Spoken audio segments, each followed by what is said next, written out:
येत्या 10 जानेवारीपासून 13 जानेवारीपर्यंत ठाण्यामध्ये ठाणेकर ज्याची प्रतीक्षा करत असतात असा ठाणे आर्ट फेस्टिवलला सुरुवात होणार आहे।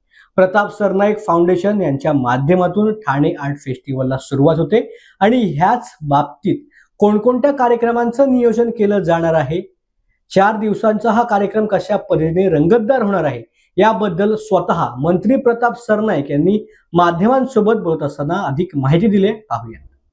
महाराष्ट्रातील तमाम जनतेला तसेच ठाणेकरांना दरवर्षी कधी हा संस्कृती आर्ट फेस्टिवल येतो आणि आम्ही त्याचा आनंद घेतो असं वाटत असतं। तो आर्ट फेस्टिवल सुरुवात होत आहे आणि राज्याचे उपमुख्यमंत्री, ठाणे शहराचे नेते आणि माजी मुख्यमंत्री श्री एकनाथ शिंदे साहेबांच्या हस्ते 5 वाजता या फेस्टिवलला सुरुवात होणार आहे, त्याचं उद्घाटन होणार आहे।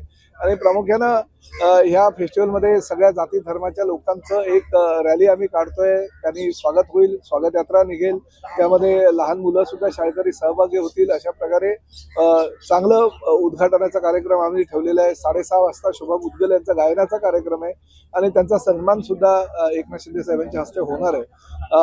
लगेच 11 तारखेला अभिजित भट्टाचार्य यांचा गायनाचा जो मेन स्टेजवर होईल।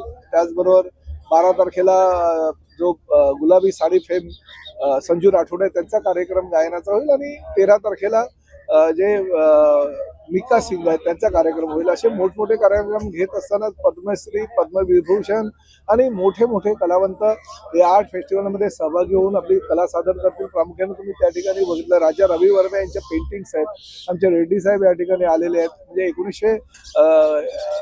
19व्या शतकातले आणि 1894 पासूनच्या काही पेंटिंग्स या ठिकाणी उपलब्ध होतील। ठाणेकरांना ते बघायला मिळतील, ह्या फेस्टिवलला भेट देणाऱ्यांना ते बघायला मिळतील।